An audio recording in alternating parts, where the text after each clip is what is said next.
Inside New Orleans Sports with Eric Asher is underwritten by... At Villere's Florist, we deliver the magic of flowers 7 days a week to the North Shore and South Shore in the New Orleans area. Whether it's for birthday parties, baby celebrations, Villere's provides colorful floral displays for all. With a store full of fresh-cut flowers, exotic tropical flowers, orchids, roses, and even fruit baskets, our goal is to make your vision a reality. Villere's Florist, proudly serving Louisiana since 1969. Mr. Ed's Oyster Bar and Fish House has been shucking here since 1979. Located at 3117 21st Street in Metairie, Mr. Ed's Oyster Bar and Fish House offers raw, fried, and grilled oysters, as well as a range of Cajun and Creole dishes. Enjoy a dozen with a smile.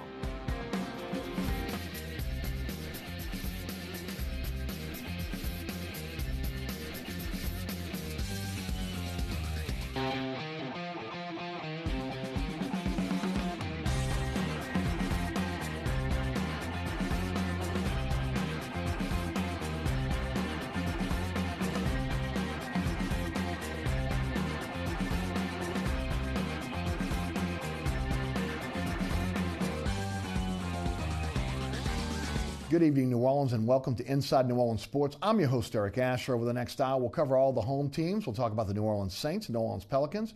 We'll get into some college basketball, talking about the Tigers, Nichols, Southeastern, Tulane, and UNO. And we'll talk a little LSU football as well. Got a great guest list for you as always. Garland Gillen of Fox 8 Sports is with us, along with Brett Martel of the Associated Press. Gentlemen, welcome to the show. Thanks so much for being with us. Have you thawed out yet? I don't know how you must have pulled the short straw to have to go up to Minnesota. You know what? I didn't realize how many people watch Fox 8 until I came home. Right? I mean, even today, somebody joked with me.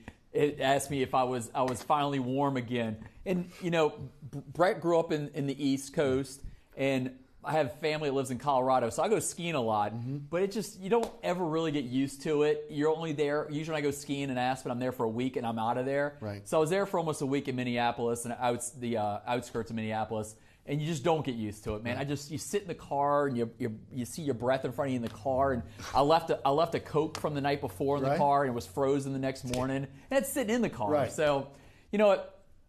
Yes, I want to cover the Saints at the Super Bowl. Mm-hmm. They're not there, so now I can say that I'm fine not going back there again for 9 or 10 days. I mean, when the Saints went in 2009, it was beautiful. Oh. The media party was on the beach. It was 75 degrees. Yes. I've been the week leading up to the Patriots-Giants game. It was in Phoenix. It was beautiful. I mean, they were already building stuff while we were there, getting ready for the Super Bowl, all the structures. And everything's inside. There's not going to be anything outside, and the temperatures are going to be just as bad when I was up there next week. There's going to be snow showers coming in. It's going to be in the single digits, can drop below zero right around game time next week. I asked this on the radio show. What does below zero feel like? It's not pleasant at all. I'm sure Brett, being up in Maine, felt that a few times there growing up. I had a ski jacket on. I had my ski gloves. The problem is that it's so cold it breaks right through your gloves. Right. Like, that's the worst part. Is your core is fine. I hate my fingers being that cold. So I thought out. You know, we're now in the off season. Sean Fazan was in Mobile this week, so we've been doing a lot of stories on that. Final play on Sunday night is going to be a ton of Mickey Loomis. Chris Hagan got a one-on-one interview with Alvin Kamara. We're going to be airing that there. He was pumping up one of his products out in California, so we're going to be talking to him this week. So it's going to be a pretty good show on Sunday night. Brett, welcome back. Have you experienced below zero weather in Maine? Yeah, I have. But I will say this. In the wintertime in Maine, you look at the weather report a lot, and it feels like you're living in the coldest place on earth. And then you look at the national report, and it's always colder in Minnesota than it is in Maine. And I just how do those people do it? I don't. But I will tell you one trick for your hands in the cold is, well, if you only need your thumb and forefingers and don't really need a lot of digits, it's better to wear the mittens than the gloves. But the mittens with the synthetic, not like wool mittens, but like the mittens with the synthetic outside, and then you take those little bags of the hand warmers. I had those. And you put those inside the mittens, and you can grip it like a fist inside while you're standing there, and then if you need to hold the mic, you can still hold it with a mitten, or you can use your thumb and forefinger like this. Amazing.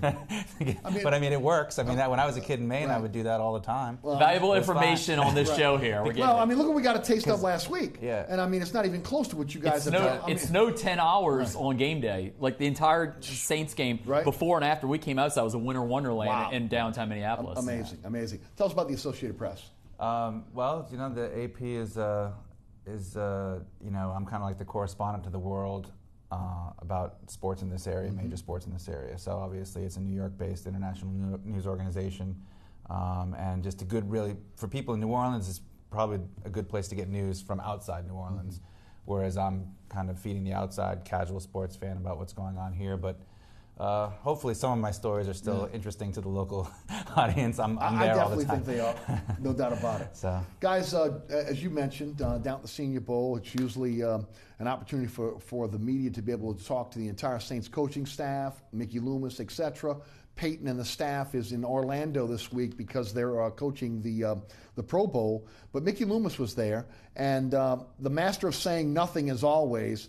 But the big question right now is the Drew Brees contract. Talk a little bit about what Mickey had to say this week, and then we'll kind of get into the specifics of the Brees contract and why it's really got to be done before March 14th. I find it funny. I know Mickey's had conversations with Drew after the season's over, but I love how he pointed out that, hey, Drew said he wanted to come back to y'all, so I guess he wants to come back. He knows he wants to come back. I find that hysterical. Mickey's kind of playing with us right now. But, yeah, you want to get it done by March 14th is the beginning of free agency there. You got to get it before March 14th, and you can go in the open market. I think he's back for 2 to 3 years. I love this week. The draft is so far away, it seems like, but the Baker Mayfield talk. Out of control. This is why I love the offseason, though. It's all these hopes and dreams. I can recall one local guy, I'm not going to bring his name up, but he whiffed pretty bad on the Paxton Lynch thing. It happens every year, the hopes and dreams. If the Saints want to get Baker Mayfield, they're going to have to trade up. I mean, he's going to go top, 10, no doubt. 12? I know Josh Allen's getting a lot of run, and Sam Darnold and Josh Rosen. It's fun to talk about there. But, Baker does, he is almost a carbon copy of Drew Brees without the crotch grabbing and the braggadocio. Right. Well, here's the thing, is that I think that because Brees is kind of a cool cat, and grace under pressure, I think he and Sean balance each other out really well. Yes.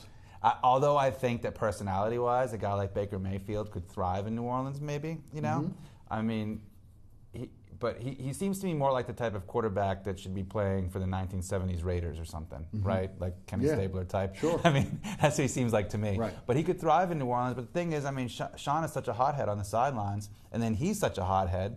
I mean, it could get really crazy. I mean, obviously we're talking way down the road anyway. Right. Clearly, I mean, it's really more of a fun discussion. It's so obvious that Brees is coming back, and if I were Saints fans, I wouldn't be worried about it at all. But it's also obvious that they're going to try to wait as long as they can before they sign that deal, just because they want to have a bunch of other, things in place. They want to understand better the scouting reports for the free agent class as well as the draft class, and they want to understand what kind of money they're going to have, and so that will influence how they're going to structure Brees' contract. How many years do you think? 3. 3? Yeah. Is that a team option at the end, or just 3 straight? No, I think it would just be 3, but maybe structured in a way where it wouldn't be that big of a cap hit if they. It would give the team some leverage to renegotiate on the back end, or just release them in the 3rd year. Is what I would say. But I think that next year there would be a good amount of guaranteed money to make sure that he gets a lot of money over the next 2 years, because his recent production justifies an elite salary. Well, they got that $18 million dead money hanging out there, and that's one of the reasons why they've got to get this thing done, from what I understand, so that dead money doesn't come due on I guess, the first day of the NFL New Year. And I think that's one of the critical things that they have to get done to get this thing done by the 14th. Guys, you think it gets done by the 14th? I would think so. I think, Brett was talking about they're analyzing other things. We don't know about the Nick Fairley situation. How much money is going to go against the cap? Dead money on Nick Fairley. That's the thing. They're still waiting on the grievances right now. Both sides filed grievances. Yeah, I think it gets done. And so they can at least set up. I think they need to get it done so they know how much money they have in free agency. Are they going to re-sign Kenny Vaccaro? Sean Fazan, one of my coworkers, wrote a great story about what the market says that Kenny Vaccaro should get. That's going to be intriguing because Von Bell and Marcus Williams could be your starting safeties next year, so they could ship out Kenny Vaccaro. I want to go back to Baker Mayfield for a second and quarterbacks, because that's also going to be part of the decision they're going to have to make in this upcoming draft. If you draft a quarterback in the first round, you're probably going to have to move up. You probably won't have somebody fall to you unless, sometimes they tumble. 27 is a pretty good spot because you get a player that normally will fall to you. Might not be the position of need, but you're going to get a good player that can come in and play for you for a lot of years. But if you're thinking quarterback, well, you got the difference between 5 years having that player under contract if you do it in the first round, but if you draft they don't have a second round pick, they have to get back in the second round, but anything from the second to the seventh, you only have that player for 4 years. If you're going to sign Breeze for 3, you figure you want to at least have 2 years with that new quarterback who's going to come in and be the heir apparent. So you would think they would go first round. The question is, if they can't get up and get the player they want, do they try to get a player in the later rounds and then roll the dice on the 4-year contract? Well, I think they need a wide receiver if you're really going offense. Right. You need a receiver. Agreed. And a tight end. Yes, yeah, because the Fleener's probably not coming back. But right now, your one receivers obviously can't guard Mike. Your number 2 is Ted Ginn Jr. And then after that, I don't think Willie Snead's coming back. Brandon Coleman has showed that he's extremely unreliable, especially with the ball, holding it like a loaf of bread, hanging it out all the time. Every time he catches the ball, I think there's going to be a fumble. So they're definitely going to have to draft a receiver. One to watch, this is a good one. I know I use Sean's name a lot because he and I talk a ton about Saints. Trey Quinn, in like the 5th round. Sure. Great slot receiver. Your next Lance Moore. That'd be perfect to have because you got your speedsters in Ginn and Mike Thomas. That was an interesting one. And you don't have to burn them in the first round there. They have a Cortland Sutton. I don't see them. I don't see them going first round receiver, I'll be honest with you, unless somebody really falls to them they like. Especially, you still need help on defense. I mean, you need an athletic linebacker. You need a pass rusher. You're not going to be able to afford a pass rusher in free agency. You need a pass rusher.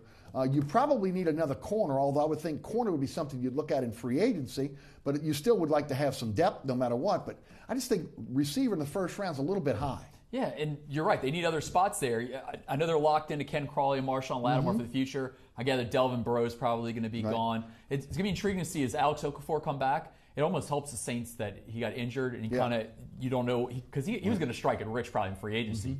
Now he's just sitting there. The Saints might get another good deal. Okafor might sign just for another 1-year contract. So you could definitely make some money back with some of these free agent signings. I mean, it's going to be really fun come March. What are your thoughts about how they approach this draft? Again, it's not like been in the past where they've got an abundance of needs, but they do need to fill some certain, plug players in at certain positions.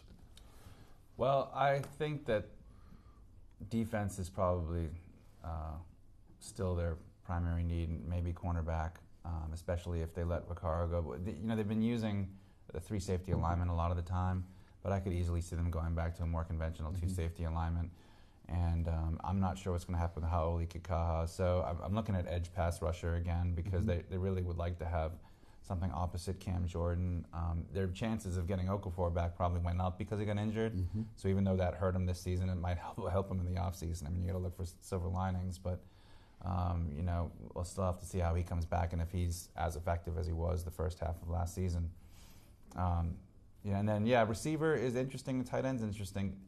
Tight end, people think that this offense needs a tight end. It certainly has been good with Graham and then after Graham, Ben Watson.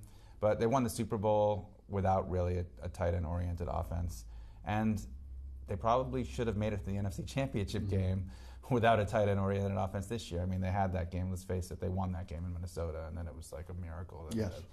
So I don't know if that's, looking at the tight end as a panacea. That has to be more of an opportunistic thing. And frankly, that's how they approached it with Jimmy Graham. That was like an opportunity to take a kid who had played 1 year of college football, who had a lot of potential, and say, let's see if we can work him in. And it worked brilliantly. And I wouldn't be surprised if they approached tight end that way. Yeah. Your thoughts? One thing, we talked about Graham. How many calls you get a week? People would love to have Jimmy Graham back. It's not going to happen. I don't see it happening because of the way where they kind of left this thing off of the organization. But also, he's probably going to demand big money on the open market. And do you want to spend your money there? No, I still think there's some bitter feelings in that locker room. That contract negotiation obviously turned some people the wrong way. Yeah, I get that question a lot about Jimmy Graham. Jimmy's not coming back to New Orleans. So. It's not happening. And I don't know if Human's going to be back. That's going to be intriguing. I mean, Josh Hill, it's amazing how well he played the playoffs. Not that he didn't play well in the regular season, but in the playoffs he was playing out of his skull. Sure. So and they needed him. Yeah, but so Fleener could be gone. Human could be gone. You're down to Josh Hill, so they're definitely going to have to pick up a tight end in free agency or the draft. Well, you look at what they've done in the past. They have been able to develop tight ends. I mean, was it Braith over at Tampa Bay was here on the practice squad here in New Orleans with the camp with the team.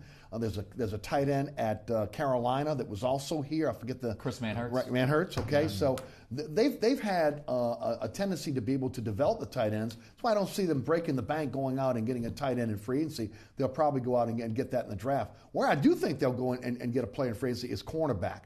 Now I don't know if they still are hot for Malcolm Butler or not, but I'd like to see them get another shutdown corner for the opposite side of Marshawn Lattimore and give them a little flexibility with Ken Crawley. You know, talk about Malcolm Butler. How crazy is this? We're talking about the other day. He's been in the league 4 seasons.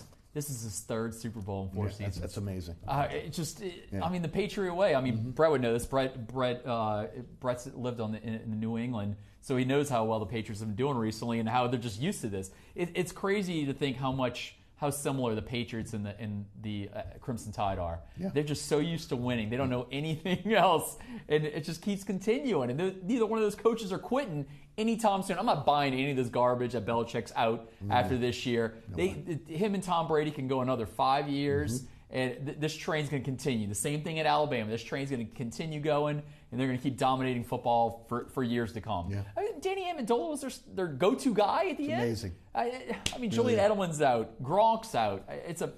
It's one of the most. It's probably one of the greatest stories in college. I mean, in professional football. Do you think they'll go with a corner in free agency? Do you think that's on their list? Well, I don't know if you can trust Delvin Breaux at this point. I mean, it's tough with Delvin, but I know from just reporting on it last offseason that the Saints were very interested in Malcolm Butler then. I think that they would be just as interested now, particularly if they do go back to his 2 safety and linemen and let Vaccaro test the market.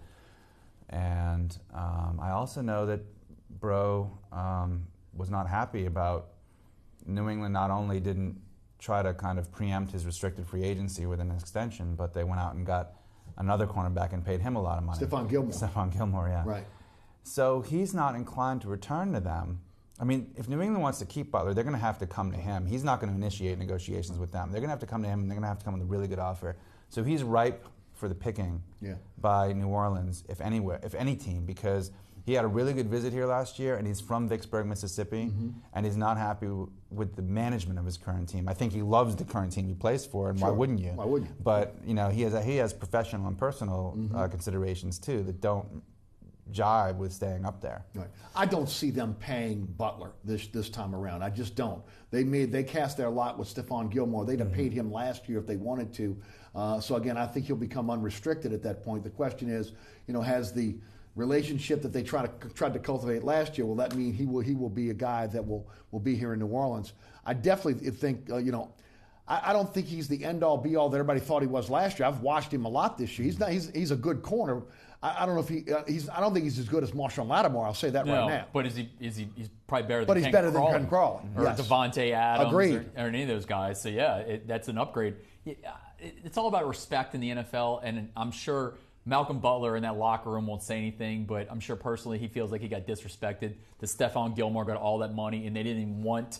Not only did they not want to give him a big contract, they wanted to trade him, and they just couldn't find a buyer. So I got to believe that. I mean, and he's already got a Super Bowl ring, so now it's time to get paid. Because everybody wants a Super Bowl ring. Yeah, that's it. Yeah, he might have 3 Super Bowl rings, so who cares about rings anymore? Right. Now it's time to get paid. Sure. And I would think that that market's going to be good for Malcolm Butler. Guys, I had mentioned a little bit earlier, it's just so difficult to be able to, especially in the situation when you have a big-time quarterback, to go out and to be able to pay a pass-rushing defensive end in the NFL. You almost got to cultivate those guys. Did you see them going that being a priority in the offseason, trying to get somebody on the other side of Cam Jordan? You had mentioned Alex Okafor. I agree. I think that they'll probably have a shot at maybe bringing him back after the injury, especially being in here, saying how much he loved it here. But I got to think that's something that they got to be looking at. Look, Henderson played well at times this year. I don't know if he's the answer. And Quinn Muhammad, at this point, he had flashes in the preseason, but that was against guys that were bagging groceries by the time the season started. And he had a lot of healthy inactives. Mm-hmm. I'm sure when you keep it locally with your callers, I'm sure a name's going to come up also when you talk about edge rushers in Arden Key. Right. I'm blown away. A lot of these mock drafts don't have him going in the first round. He's going to be there probably at 27, but I would tell there's a lot of, it's going to come out. We don't know. There was a lot of stories about that, what happened last offseason. Why did Arden Key miss so much time there? Why was he suspended from the team? That's going to probably come out.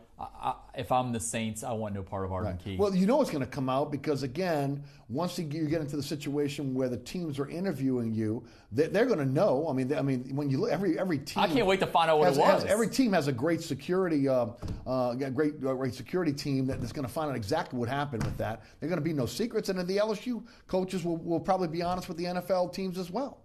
Yeah. The only caveat to that is that, for the same reason the Saints were not going to have anything to do with Tyrann Mathieu, but he's been a pretty productive NFL player. Yes. Sometimes these guys mature, and they once they're getting paid and they realize how much they have to lose by messing up, they are less inclined to mess up. It's hard to know, really. But Arden Key, his problems have all occurred at the age of basically, 19, 20 years old. So there's a risk-reward proposition there, And maybe at 27 he would be worth it, but maybe not higher. The question is motivation, okay? I mean, look, 18, 19-year-old kids make mistakes. They're in college, they make mistakes. It happens.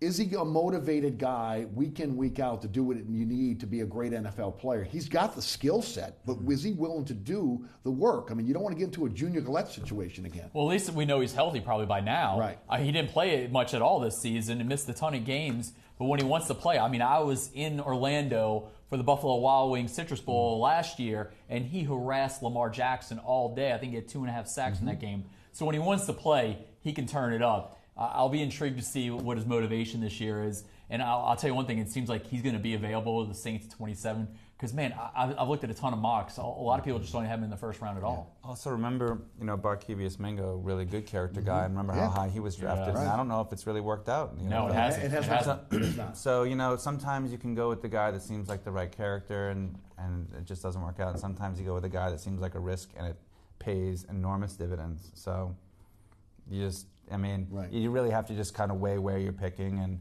the upside and downside. Well, I will say this about LSU players or former LSU players. When you think about the linebacker position, I think that the Saints have to look at a Debo Jones type clone. They've got to get that type of linebacker on this team that's athletic, sideline to sideline, that can almost play every down for them. I mean, look. You've seen what he's been able to do there at Atlanta. Atlanta's matched a lot of what the Saints have done in the past with their offense. This might be one where you want to take a page from their book. They really haven't had that guy on this team. You could talk about Anzalone, but then again, can you trust Anzalone down the line because of his injury history? Yeah, they talked about how great that rookie class was. I mean, he went out, Miami game in London. It's amazing how well that rookie class did. And how I'm very intrigued to see what they're going to do with Jeff Ireland going forward. They're going to have to keep paying this guy a ton he's of the money. assistant general manager now, at least in title. Yeah. So, I mean, his hand was all over these last two drafts because these are two of the best drafts they had since their 06 season, which was still considered the best ever. But this year's draft might surpass that group, and we'll find out in a couple of years. So Jeff Ireland has a lot to do with that draft. So he was at the Senior Bowl. He was definitely right next to Mickey Loomis. I mean, Sean Payton and them didn't have to be there this week. They did a ton of interviews this week. Sean will get to find out the skinny on all these guys going forward. You think that athletic linebacker's on their list? Well, I wouldn't be surprised, but I just don't know if it's how high a priority it is. It has really helped Atlanta, but I think that they're most worried about pressuring quarterbacks a little bit more. When you think about that last play, and if they had gotten to Case Keenum half a second earlier, how things would have changed. So yeah, Guys, we've talked about Vaccaro a couple times. I don't believe he's going to come back. I think he's going to get more money on the open market. I also, again, think that they were looking at this when they went out and got Williams and Bell in the last 2 drafts, realizing that Vaccaro probably wouldn't be here. I do think that they may go to more of a conventional set where they're bringing a third corner instead of playing the 3 safeties. If you get athletic linebacker, that helps as well. What are your thoughts about Vaccaro? I think he's very valuable because of his versatility, but he's never quite realized the potential I think they thought he had, and he was also a Rob Ryan pick. Mm-hmm. And, there's different people in charge of the defense now. Sure. Garland, your thoughts? I think he's going to ask for too much money there. Your starters next year are probably going to be Marcus Williams and Von Bell. Mm-hmm. Don't go crazy in free agency trying to get some big name safety. Obviously, we've learned that lesson with Jarrisburg, and I don't think they're going to want to repeat that anytime soon there. So yeah, in the draft, you're probably going to see the Saints go after a safety in the later rounds because I think they have bigger needs, as you said, an edge rusher. Linebacker, A.J. Cline, he did look solid. No, he did. But I'd like to see them get an athletic linebacker that could push A.J. Cline. Yeah. I mean, Manti looked good in his place too, so I'm intrigued. Now, those guys are all veterans there, so yeah you always want some young blood, but Alex Anzalone, we'll see. Yeah. I think you got to be optimistic about this defense right now going forward. Before we go to break, Brett, take us back on this season, your thoughts about how the Saints performed and the season as a whole. Well, they exceeded, I think, my expectations. I mean, what I told people probably on your show as we were starting the season was that they should keep their expectations low and be delighted if they exceed them. And I thought they had the potential to exceed them if a number of young players they were clearly going to rely upon blossomed quickly. And that happened. And it didn't look like it was going to happen after week 2. But now the problem is, managing expectations next year, which are going to be sky high. And there's no guarantee that you have all these young players, but there's no guarantee they're going to improve from week 1 to week 2. They go through their first offseason handling money and fame, and then they might get hurt. I mean, there's so many variables in the NFL. True. So, and I think that's why Sean, in that one press conference he had in New Orleans 2 days after the season ended, he was very terse with his answers, and his whole message seemed to be, because you could hear the players echoing this, is that nothing is guaranteed. Past, it sounded like Nick Saban, almost saying, past success doesn't guarantee any future results. True. So that to me is the question, but there's certainly a lot of reasons to be optimistic going forward. Call? You know what we didn't even talk about it is the offensive line. This is probably end of the road probably for Zach Strief. Right. Senio Calamete was the Swiss Army knife of the offensive line. He's probably gone. Right. So that's another spot that's probably going to be drafted because you have the 5 starters. I mean, was Bryce Harris going to come back off the? I think it was a joke. Right. Was it Jeff Duncan said he was getting waived and brought back like numerous times? But you have a starting 5. But if Zach Strief is done with and Senio Calamete signs in free agency somewhere else, that's going to be a spot that's going to need a lot of protection because the solid core 5 right now looks good, but Teron Armstead, as you saw, is going to have injury problems. I mean, you're going to move Ryan Ramczyk all around. You want to keep Ryan Ramczyk on the right tackle. That's going to be another thing. Well, I think they'd like to sign Clemente back, but I think he's going to probably look for a starting job somewhere. But, again, they've done a pretty good job in bringing in offensive linemen from through free agency. I wouldn't be surprised they go in that direction to be able to bring in, again, at least a veteran offensive lineman. They've been grooming some guys for a couple years now. It'll be interesting to see if those guys have an opportunity to be able to get on the active roster now. Yeah, that is probably the most important part of keeping Breeze clean and keeping him for 2 or 3 more years. That line did fantastic this year. I mean, Armstead missed a ton of games this year, and they still slid over. I mean, Ramczyk, it's amazing how strong of a rookie season he had. I talked to him. I was in Philadelphia, and I was like, well, I mean, he'll probably ride the bench all year, and maybe get a little playing time. I mean, he played the entire season. And played well. Yeah. I mean, how many times do you see a rookie go from one side to the other and not miss a beat? Yeah. The Brandon Cooks trade looks good for the Saints. Sure does. And the Jimmy Graham trade, Max Unger is the rock. Come on. So both those trades have looked strong for the Saints. No doubt. You're watching Inside New Orleans Sports. Garland, Gillen of Fox 8 Sports. Brett Martel of the Associated Press are our guest tonight. I'm your host, Eric Asher. Don't go anywhere. We'll be right back. We'll talk some Pelicans. We'll talk some college basketball. Talk a little LSU football. All that coming up on Inside New Orleans Sports.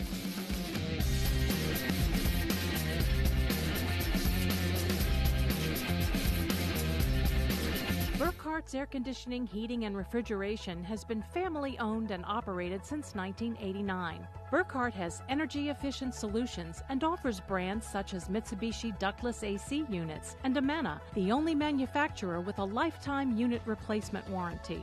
Burkhart's offers maintenance bundle packages that include servicing your AC, generator, and tankless water heater.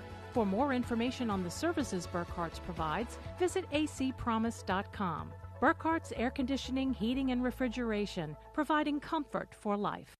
Located at 3701 Iberville Street in Mid-City is Katie's Restaurant and Bar. Open 7 days a week, Katie's offers daily specials for lunch, dinner, and Sunday brunch. Serving New Orleans cuisine such as fried shrimp platters, grilled redfish, and a fully stocked bar. And don't forget about our expanded event seating and local entertainment.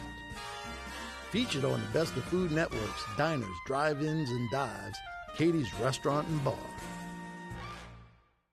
Amco Fence, locally owned and operated since 1976. Fully licensed and insured and a member of the BBB, Amco serves both residential and commercial customers. If you're looking to repair, replace, or install a fence for security or aesthetic reasons, Amco Fence supplies wooden, metal, chain link, vinyl, and ornamental or automatic gates. Amco aims to satisfy your fencing needs. Amco Fence, 504-468-9559 or amcofencecompany.com. Welcome back to Inside New Orleans Sports. I'm your host, Eric Asher. Tonight, Brett Martel of the Associated Press, Garland, Gillen of Fox 8 Sports are our guest. Guys, the Pelicans are 26-21 as we are live tonight on Thursday. They've won 6 of their last 7 games. They got 5 games. They are 5 games over 500. They're 6th in the West. And look, everybody that watches this show, listens to my radio show, have known I've pretty much given up on Boogie Cousins and this team going anywhere. All of a sudden, a miraculous turnaround. Boogie Cousins is playing both ends of the floor. He's rebounding. He's running down on defense. Again, he's not stagnating the offense by just taking these three-point shots. He's picking his spots on his three-point shots. He's that pass that lob that he throws from the key into Anthony Davis has been working fantastic. Again, challenging shots at the rim, offensive rebounding, which is something he's never done. Look, I don't think we'll ever stop him from complaining with the referees, but he's been playing really good basketball lately. And because he's been playing good basketball, this team has been playing pretty good basketball. I don't know what happened, what changed, how it flipped, but I'm glad to see it because he's playing a more team-oriented game. I had gotten so frustrated watching him that I got to the point where I said it publicly. I didn't think this would ever work, but now they're playing some pretty good basketball finally. I just hope it's not a mirage. I'll tell you one thing. When I go to the NBA games, I want to be entertained. This team is entertaining. I'll give them that. I've watched almost every game this season. I can't say in the last 3 or 4 years that I've not missed the game. During the Saints season, I'll catch a game here and there. I've DVR'd. I've watched almost every game this season there. They're fun to watch. They're fun to, you don't know what's going to happen each night with this crew. They keep teams in the game, yeah, that's for sure. Last night on the broadcast, Joel and David goes, can we have one blowout? Yeah. Can we have one? Because the Hornets game last night was extremely tight, but they keep you into the end. It's just, they're going to make the playoffs. If you look at the West, it's just the Clippers are sooner or later going to, last night, they were favored. I don't know how. I love looking at the lines every night. The Celtics were 4-point dogs last night, and they smoked the Clippers last night. The Clippers, DeAndre Jordan's going to get traded soon, and the ship's going to sink with the Clippers. So I think the Pelicans are going to either be the 7 or 8 seed. I think it'd be really fun that they're playing the Rockets because that means fans could go and we can drive over and cover the games instead of having to fly all the way to San Francisco and paying for expensive flights. So I think we might see the preview Friday night when the Rockets play the Pelicans. That's gonna be a great game. It's a huge game for the franchise right now. Yeah, and they're playing really well right now. This is the good times there. And somebody had asked me the other day about is Drew Holiday, was he worth the max contract? I think he was. Well, he's playing the best ball he's ever played in New Orleans. Who else were you going to get? There were some other players out there you might have gotten. Yeah. You overpaid for him a bit, but I will say this. One of the best on-ball defenders in the NBA. He's a guy that, again, can also play on the perimeter on defense. The one thing that you really like about his game right now is his ability to score. He took last night at the end. He took over at the end. And also, again, the handle. The handle as well. And look, he's kind of fit into his role. He is now playing like a guy that's worth $126 million. Yeah, and Rondo, we don't know what we're going to get with him going forward. Frank Jackson, I guess, is not going to play this season at all. I don't think he'll play this season. Yeah, so Jameer Nelson, right. he's putting his time in there. Yeah, he's putting his time in. So I think he's totally. To answer my friend's question the other day, and I'm saying it here on the air, I think he was worth the money. Yeah. They make a deadly trio, and I think with the way the season's going right now, and if they do make the playoffs, I think Boogie comes back. I mean, you saw the exuberance in the Bulls game when the game was over with. It was like two children. I mean, right. AD jumped in the Boogie's arms. I mean, I don't know where he's going to get that anywhere else. There's a definite love connection going there between those two guys. And I think that he'll be here going forward. And it'll be good for the organization because people like to go to the games. And, even children, they all know Boogie. They know they love the nickname. So I think it's good for everybody. Got a little comedy show coming to town, too, from what I understand. Which blew my mind. I saw the billboard on Canal Street today. You cover this team, and you've covered this team for a long time. Talk about what you're seeing right now. Is there a transformation going on with this team? There might be. Here's what I'd say about Drew's contract to start off with, is that clearly he was not playing like a $25 million a year player for much of the first half of the season. But it's a 5-year contract, and it probably 5 years from now won't appear as expensive as it appears right now. Good point. And they have a new offensive coordinator, and really this is the first season of the new offense. Chris Finch. Yeah. So I know I'm using a kind of a football term there, but that's it's true. But he is. He's the offensive coordinator. Yeah, that's what his role is. He was brought in to install a new offense with the two big guys. So it's really the first year of this experiment where they decided, we're in a relatively small market. Everyone's going small ball, which means if you go small ball too, a lot of the small ball guys that you might be able to get to come here are going to be second-tier small ball guys, and you're going to be stuck in this cycle of mediocrity. But here's a chance to get two elite big guys and go against the trend and see if that works. And maybe that was the right. I mean, we'll see, but it may have been a very clairvoyant move by, management for the Pelicans to go ahead and do this, but it does take time to adjust. And we've seen recently Drew Holiday getting a better sense of how he fits into this whole thing. And it's not only that his points per game have gone up dramatically when teams have really focused their defense on the two big guys, but even when he wasn't scoring a lot recently during this win streak, he would come alive at critical moments, like in the fourth quarter, and really get a couple of clutch baskets. So I see this team evolving still and getting better chemistry. Have you noticed how they've closed out a lot of close games lately?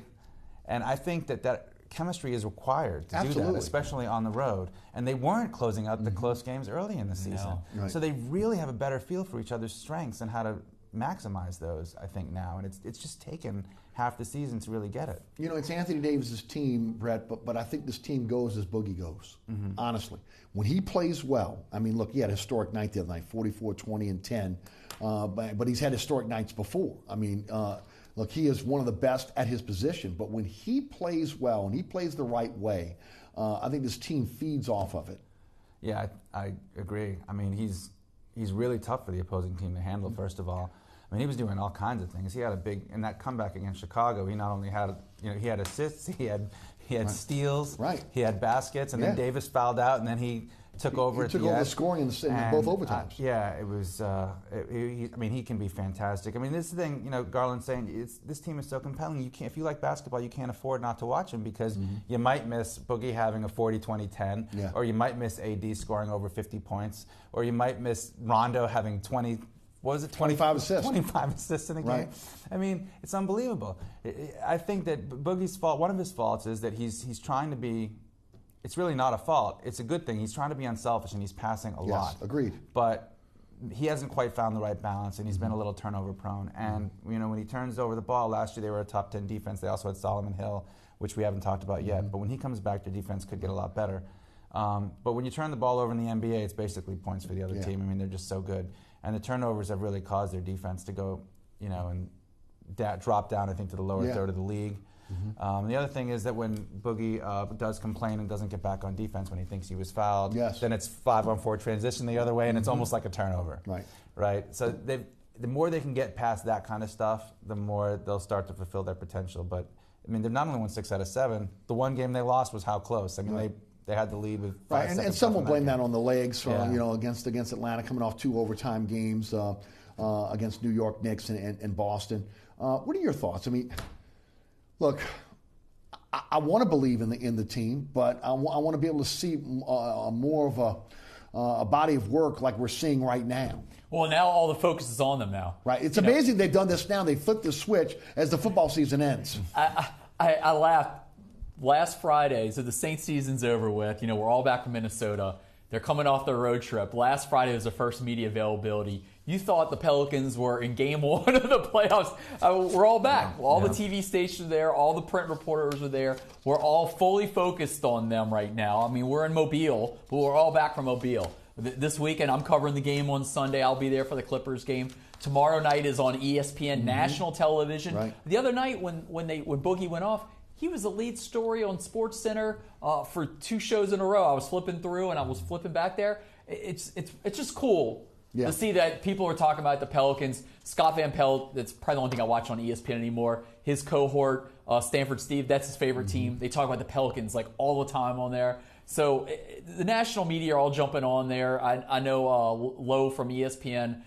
His first name is I know it's Chris. Chris, yeah, he's talking about them a lot on his podcast there. So they're different. That's why it's fun. They got big men instead of going small ball. And right now, the hot names are the Warriors and the Rockets.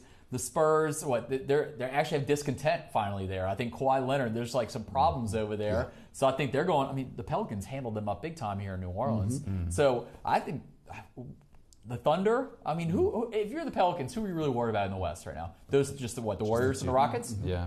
Other than that, I think the Pelicans, if you give them a 7-game series, they have a good shot against any of those teams, except for right now the Rockets and the Warriors. But we'll find out tomorrow night with the Rockets. And it'll be interesting to see what they add by the trading deadline. Are they going to go big because of the amount of minutes that Davis and Cousins are having to play every night, or are they going to look for another shooter? You talked about Solomon Hill coming back. He's going to bring some defense if he's able to play at the level he played last year.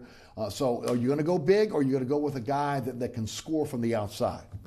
Well, I think with Solomon, he plays multiple positions, and he's a glue guy, and he's a defender, and they have a lot of guys who can score, really. When you think about how Each one more has played really well. Yeah, Darius Miller Darius now has Miller. found his shot. Yeah. You're kind of hot and cold with Miller and Rondo. If they get with their open shots, both those guys again they're a little bit up in age. So you wonder how much you get them through the season. Well, Ian Clark has not found his shot yet. Yeah. I mean, I really thought he was going to be a guy, especially coming out from Golden State, that would be able to again not only be able to get out in transition, but could hit the open 3-point shot. He's struggled still. He's been a big disappointment. I think his minutes have been maybe not what he expected, and sometimes guys need to play more to find their shot. So he's in kind of a rough. He's playing more now because of the yeah. situation with Rondo and Nelson, but again, Rondo and Nelson played pretty well over the last couple games. It's interesting to see how they're going to work that out going forward. Yeah, I don't think scoring is necessarily their problem. I mean, if they play well on defense, they win every time because they can score over. That hit easy. the offensive boards. Yeah, and but what they might need is an elite point guard, not a scoring point guard, but an elite passer who can play defense. And the problem with Rondo is that the offense runs better when he's out there, especially when he can still find ways to get Boogie into AD shots, even when defenses are focusing on Boogie and AD, but just by the way the rotation's going, he moves the ball.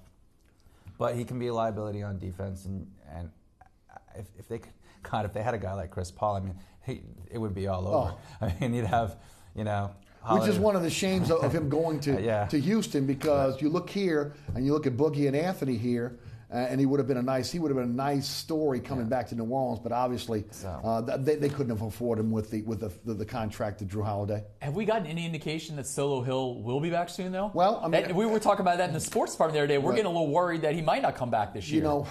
It's been very quiet on the Solo Hill. Everybody that I've talked to has said that they expect him back after the All-Star break.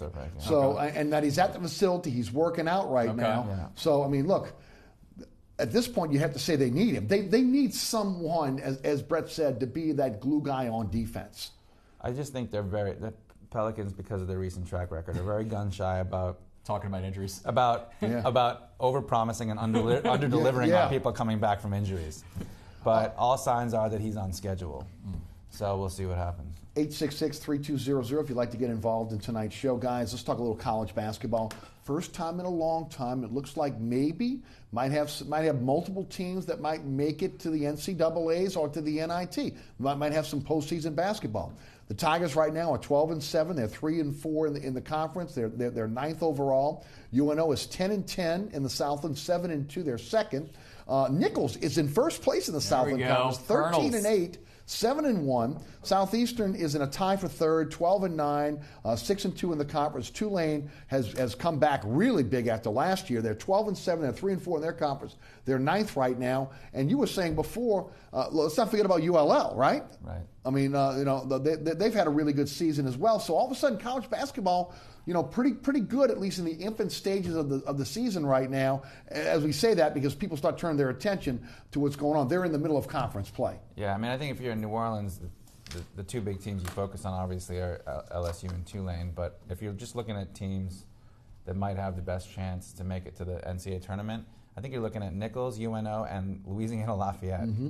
What was it? You looked up Lafayette's record? Yeah, they're 17-3, and they're undefeated in Sun Belt play. So UL is in first place in the Fun Belt, and then between Nichols, SLU, and UNO, I think that's going to be the other bid for New Orleans. Two teams from Louisiana in the tournament would be. I'm not going to go back to the Dale Brown. That's where you got to go, Tim though, Floyd, right? Perry Clark days. But I will say this: LSU, man. I feel like I think in the future, Will Wade's got a great recruiting class coming in. But man, I started getting all in on those guys. Just like a punch in the gut. They start losing games they should win, losing a bad Vanderbilt team, should have beat Georgia. Right. Same thing with Tulane. Tulane got me all excited, and they lose at UConn at home. They get smoked at home. Right. It just Tulane and LSU, they fool me too much. I think maybe next year Will Wade, they can make a run in the tournament. This year, NIT is the best they're going to get right now. Tulane maybe getting the CIT. They're not going to get an NIT bid. But at least Tulane's winning. At least I talked to somebody the other day, went to the Houston game. They said the place is packed. And they also serve beer at those games too. So a lot of fans should go because you get to get a good beer on a Saturday or a Friday or Thursday night. I know they got South Florida this week. So at least Tulane and LSU, we're talking about them. So it's got to be good. And we're not talking about, hey, Dunleavy's over the hill and Will Wade's is overwhelmed by this job. I think both those guys are doing good. And I think Schless over at UNL, another solid team there. He's an ULL transfer, Plaisance, who's from Country Day. Right. So it's going to be fun. I just love March Madness. I'll never forget the 06 team. I was with them through Jacksonville, when they went through Atlanta, all the way to Indianapolis. I know they bombed out in the Final Four, but who cares? They got there. That was still one of my favorite stories I've covered working in television media in New Orleans. So if we can get another team going to a big dance there, that'd be great, especially Nichols. They went on Saturday. I'll tell you one thing. They're coming to UNO next Saturday. Right. I'll look this up because I'm working the game probably next Saturday.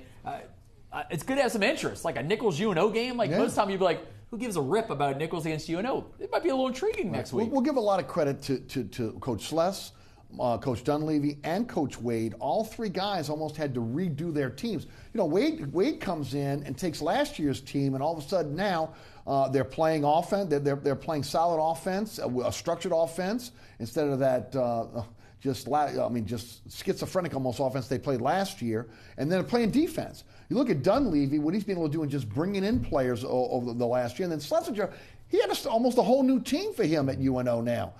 So again, all three programs are playing pretty well. And I come from a time growing up where every year there were 4 or 5 teams from Louisiana that was in the tournament, and then we had this dearth where there was nothing.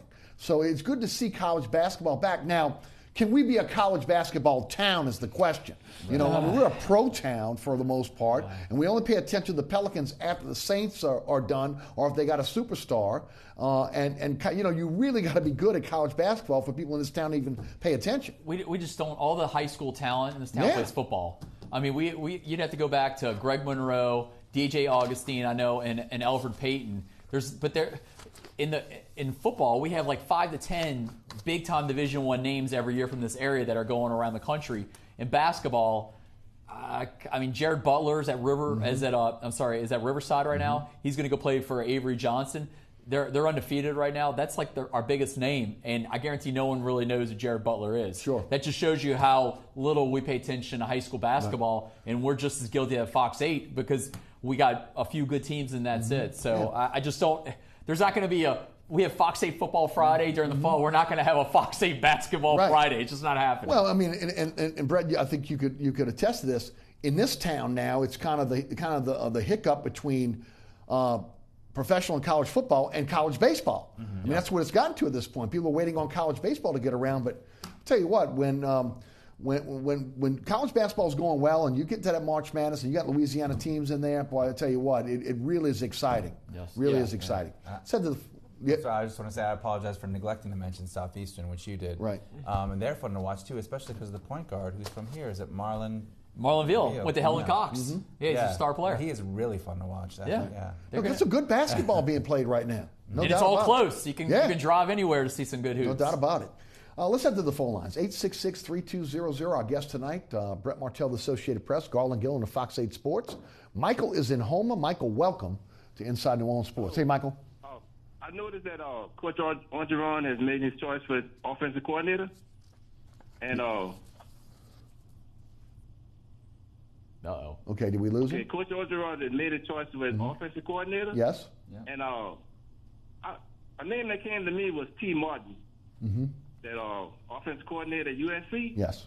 Now, that would have been a good hire because T. Martin has been a quarterback in the not-so-distant past, and he could have taught quarterbacks a lot of things about how to play the quarterback position. Sure. And LSU could have had a quarterback that's not just a game manager, but actually a good quarterback. Yes. I wondered if LSU was looking at him because USC just gave him T. Martin an extension to his contract. Yeah. I wondered if they was actually pursuing him or not. Michael will answer that question. Thank you for the phone call. And from what I understand, there was at least conversations between T. Martin and Coach Orgeron. Orgeron went with people he trusts this time around. I mean, again, it may be the beginning of the end for Orgeron if it doesn't work out, but he went with Ensminger because he trusts Ensminger. They bring in now Kevin Falk, who's going to be on this staff. He's surrounding him with again, coaches that he has a relationship with prior and guys that he can trust, right? Yeah, and I will say this. They're getting a good offensive haul. Miles Brennan, who I think is going to be the starting quarterback when they play Miami. I've been to a lot of Lowell Narcisse practices in high school. He had major accuracy issues in high school. You can't just clear those up in 1 year at LSU. I'm telling you that. Miles Brennan's accuracy was pinpoint when he was at Stanislaus, and he still looks strong. I don't care if they won 9 games or they won 10 games. They should have played Miles Brennan more in those final 3 games. Agreed. They did a total disservice to Miles Brennan when they go up against Miami and Jerry World. But I will say this. They're going to have some weapons. Terrace Marshall is one of the top receivers in the country. He's coming to LSU. And then Jamar Chase, who's at Rummel, on February 7th on National Sign Day, he's going to announce, I think he's going to go to LSU. No. Between LSU, Auburn, and Michigan, he's not going to Michigan. That's not happening. There's no way. It's either LSU, Auburn. I think he goes to LSU. You got 2 of the best receivers in the country. They're going to play right away at LSU. The big question mark, I think Miles Brown might throw the ball like 40, 50 times a game. You know why? Because they don't have a running back right now. Do you anticipate them getting a running back? Because again, that's something. They only got a few spots. They only got a few spots left. Got 3. Right. And I think they want Surtain. I think it's going to be Surtain, Goodrich, and Jamar Chase. Right. I think they're going to miss out on the quarterback out of Montgomery, Alabama, James Foster. So I think they're going to focus on 2019 on a quarterback. I think they're riding with Lowell and Narcisse and Miles Brennan. I don't think they're going to. James Foster, his choices are Florida State, Alabama, A&M, and LSU. And he's from Montgomery, Alabama. He's in Alabama's backyard. And Jalen Hurts is probably going to leave after spring football. Right. Tua is going to be the starting quarterback next year. And then I think James Foster might think he can get right in there. Brett, talk about the offensive coordinator position now at LSU. Ensminger, 59 years old now. They bring Jerry Sullivan in, who was an incredible wide receiver coach. He's 73, though. He's going to be the passing game coordinator. And then James Craig, the new offensive line coach that came from the Los Angeles Chargers, he'll be the running game coordinator. How do you think this works?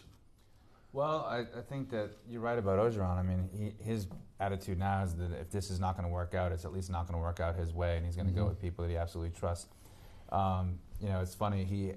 He has had some very veteran coaches on the staff already. Yeah. And I mean, he's losing the defensive line coach, but Pete Jenkins. But Jenkins did a pretty good job, I guess, while he was there. And I keep thinking it's funny, 73. Wasn't Jack McKeon 73 when he won a World Series as a manager? So wow, maybe you would bring that up. Maybe. Wow. So, I don't want to be ageist. No, and I don't either, but it's 73 dealing with 17, 18, 19-year-olds. And again, look, coordinating an offense, a lot of energy has to go into that. I think what he's got to be doing as passing game coordinators, he's going to be advising other coaches, and then the coaches are going to be communicating to the players. Hopefully, I don't know if he's going to be that direct line of communication with the players or not, just because of the generation gap and so forth. But it can still work. So Ensminger, Ensminger did a good job when they were in that interim thing. Right. They had a 600-something yard game against Missouri, I think. Against lesser teams, they did well, but when you put them up against the better defenses, they did not do well. True, but I think that they would argue that they might not have had a pure passing quarterback that year. I can accept that argument. I think we all can on that. I'm with Garland on Miles Brennan. It was obvious to me just from hearing or being around the facility and covering the team. I try to go up there once a week during the week as well as all the home games, and Coach O really likes Miles Brennan. He really likes him a lot. Right. So well, and then the thing is with Ensminger, and the caller asked about T. Martin being able to develop quarterbacks. Ensminger, former signal caller at LSU, is he? Because I think that's the thing about Canada that everybody liked. Is he a guy that's going to be able to develop Miles Brennan? And he bleeds purple and gold. I've talked to some of the parents of kids on the team, LSU. They're all in on Ensminger. They think that this is their guy. I'll be intrigued. I say Foster's going somewhere else. If they land James Foster, who's one of the top quarterbacks in the country that's still available, geez, that is going to be. I mean, we're going to find out. Right. National Signing Day is 2 weeks away. It's coming, so we're going to know. But they only have a few spots left. Right now, I say they don't get him, and I think that Miles Brennan is going to be your starting quarterback, but he's going to have some. They're reloading. I mean, to lose DJ Chark and Russell Gage hurt a lot. We still got Drake Davis, you still got Stephon Sullivan, and then you're going to get Terrace Marshall, and I think Jamar Chase is going to go there. Well, first time, and we only got about a minute or so left, first time in a generation that we haven't seen a back ready to move in and be a starter. No. Okay?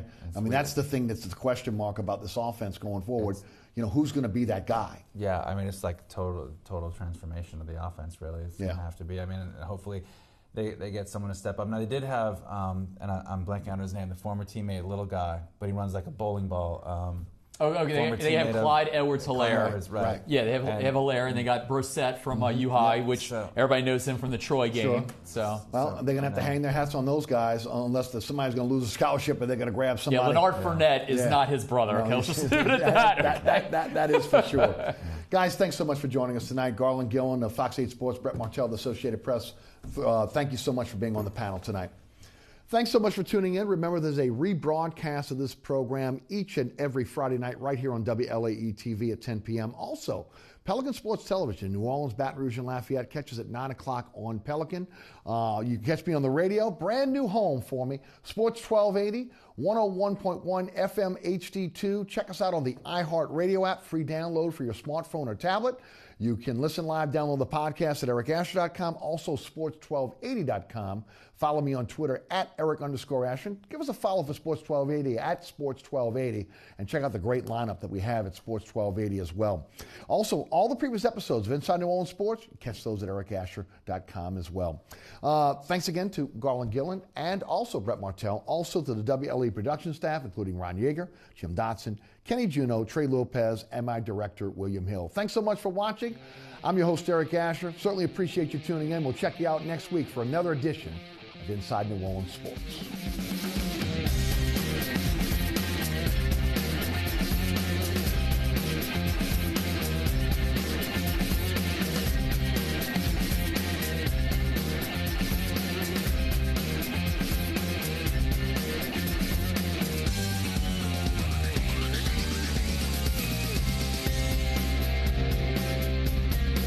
Inside New Orleans Sports with Eric Asher is underwritten by... Located on Lake Pontchartrain, Frisbee's Lakefront Restaurant and Bar offers traditional West End favorites, a scenic view, oysters, and numerous tasty options. More information is available at 504-304-4125 or brisbysrestaurant.com.